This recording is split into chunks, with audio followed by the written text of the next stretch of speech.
esta é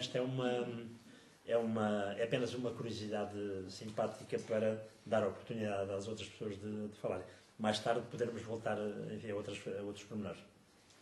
Já agora deixem-me contar, antes de passarmos à professora doutora Isabel Vargas, que o saudoso Manuel Gaspar, que foi quase um pioneiro em Coimbra a fazer relatos de futebol, quando fazia relatos de futebol da Académica, era ai que vai ser gol, ai.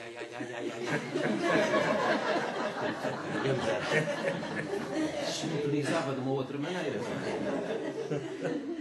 Mas tinha também brilhantes intervenções, saltam 1000 cabeças à bola, milhares de cabeças à bola. Há uma cabeça de carneiro a meio campo. Cabeça de carneiro a meio campo. Bom, depois deste momento algo lúdico, a doutora tem a bondade. Eu realmente queria começar por agradecer à Isabel Garcia, ao Zé Alberto, a minha presença aqui e a inclusão neste painel perante também uma audiência que com certeza sabem todos muito mais disto que nos traz aqui do que eu. Serei talvez a pessoa que, enfim, não tenho nem o meu percurso pessoal, a vida riquíssima de pessoas que me habituei a respeitar ao longo da minha vida académica e com os quais tenho privado, uns de tempos mais antigos, outros de tempos mais recentes, naturalmente, mas estão aqui algumas das pessoas que já me conhecem e que, de certa maneira, eu me sinto quase muito humildemente dizendo-vos o enorme prazer de estar aqui entre vós. Eu não sou especialista, como Isabel Garcia, quando me convidou, soube, eu lhe disse, não sou especialista dos anos 60 propriamente e que não tenho nenhuma obra publicada sobre esse domínio. Tenho alguma ou outra investigação que necessariamente todos temos que fazer quando se é professor e das minhas, enfim, de algumas pesquisas que tenho orientado, de outras que tenho encaminhado, enfim, deu-me para perceber da importância deste meio poderosíssimo que foi a rádio.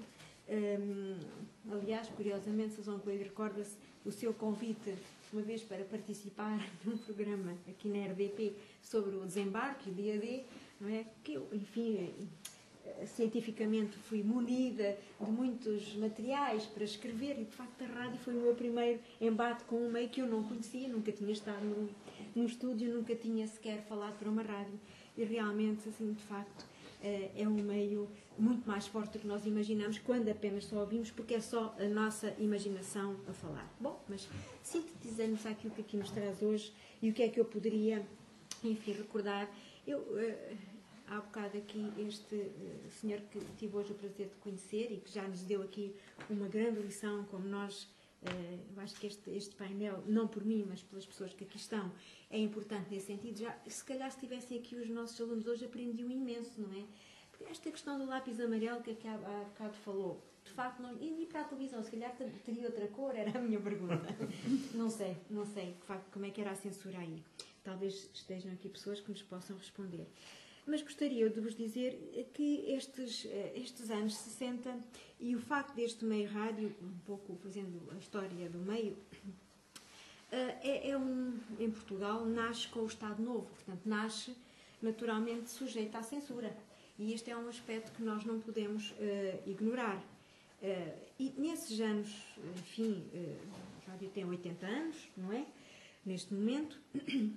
Nesses anos, até ao 25 de Abril, de facto, houve, enfim, os anos 60 são os anos mais fortes e num percurso já diferente, mas houve momentos premonitórios que o antecederam. Há bocado falaram-se aqui em outros nomes e não vou, com certeza, outros poderíamos falar, naturalmente, mas quer Igrejas Caeiro, quer Matos Maia, que faleceu este ano, foram dois grandes nomes da rádio e da história da rádio. A história da rádio que está para ser, enfim, está feita com autores como a Sara, com perdão, a Dina Cristo, que aqui está, com outros que não estão aqui, mas que vamos conhecendo.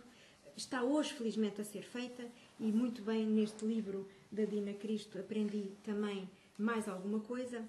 Mostra-nos que, efetivamente, há podemos até dizer, os anos 30, os anos 50 e os anos 60, efetivamente, para chegarmos aqui ao ponto desta tertúlia de hoje. Nos anos 30, se me permitem, e no nome de Matos Maia, há um episódio, muitos de vós conhecem tão bem quanto eu, e digo-vos com alguma mágoa, procurei há 10 anos que ensino esta questão e a única versão que eu tenho da Guerra dos Mundos é uma versão brasileira, vejam só, não tenho a versão portuguesa, é uma infelicidade, as nossas escolas podiam perfeitamente já ter produzido agora um CDzinho, não é? Pelo menos com esse programa. Qualquer história que se faça desse programa deveria começar pela audição desse programa e, efetivamente, por mais que nós gostemos de ouvir o português com sotaque, não é a mesma coisa. Perceber o que foi o pânico em 1958, quando Matos Maia recuperou o programa da Guerra dos Mundos, portanto, 20 anos depois de ele ter passado, foi algo de épico e de, digamos, na nossa história da rádio, efetivamente um grande momento. Matos Maia foi preso. De facto, nessa altura, a censura, preciso pensarmos o que tinha sido, o que era esse ano, ou que foi esse ano, 1958. Só para vos recordar, o programa foi emitido em 25 de junho e em abril tinha-se iniciado a candidatura de Humberto Delgado. É preciso percebermos o que foi o ano 1958 em Portugal. Portanto, esse foi um ano muito difícil, naturalmente, e Matos Maia não escapou a essa senha persecutória, naturalmente, que o regime não deixou de estar muito atento. Há na internet, os alunos que poderão consultar, num www.clássicos da rádio tudo junto, um excelente, enfim, é um pequeno auxiliar que pode facilitar a nossa compreensão, e há outro sobre a história da rádio, mais concretamente, mas, lamentavelmente, o programa, eu ainda ouvi há um ano uns certos da Guerra dos Mundos, mas hoje está lá off. Quer dizer, nem isso nós somos capazes de manter e de prolongar, porque efetivamente a Guerra dos Mundos, este episódio que eu aqui falei, que muitos sabem melhor do que eu, é um dos momentos mais interessantes em qualquer história da comunicação. Ele convoca o livro, porque parte de um romance de ficção científica do século XIX, ele convoca a imprensa escrita, ele convoca a rádio, ele convoca a imagem, hoje num filme mais recente, embora com grande polémica, do Steven Spielberg, estreado este ano. Ora, e é um episódio fascinante estudar como é que algo que alguém nos Estados Unidos em 1938 criou, ainda hoje é falado. Este é para mim um dos maiores exercícios, não é, de trabalho com os alunos e tenho potenciado enfim, algumas sessões em que nos interrogamos sobre como é que a rádio ou um programa de rádio gerou o pânico, e esse pânico levou ao suicídio.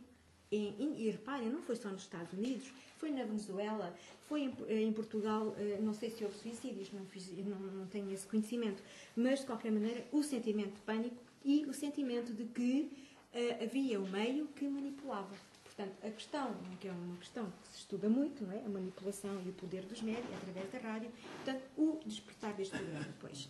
Para nos situarmos, o papel de Matos Maia, efetivamente em 1958, nesse ano do Humberto Delgado, nesse ano, enfim, de grande contestação ao regime em Portugal. Curiosamente, em 1998 celebram-se os 60 anos, aqui a RUC celebrou, de facto, com uma sessão, fez-se uma tertúlia, não sei se por acaso essa coisa terá estado no Gil Vicente, fez-se uma tertúlia sobre essa questão e creio que foi a Antena 3 que emitiu na zona de Palmela o programa e houve naturalmente em 1998 ainda as pessoas a perguntar, mas afinal os marcianos estão na Terra, não estão? Houve algo evidente, o pânico já não seria o mesmo e nem sequer o tempo era o mesmo também.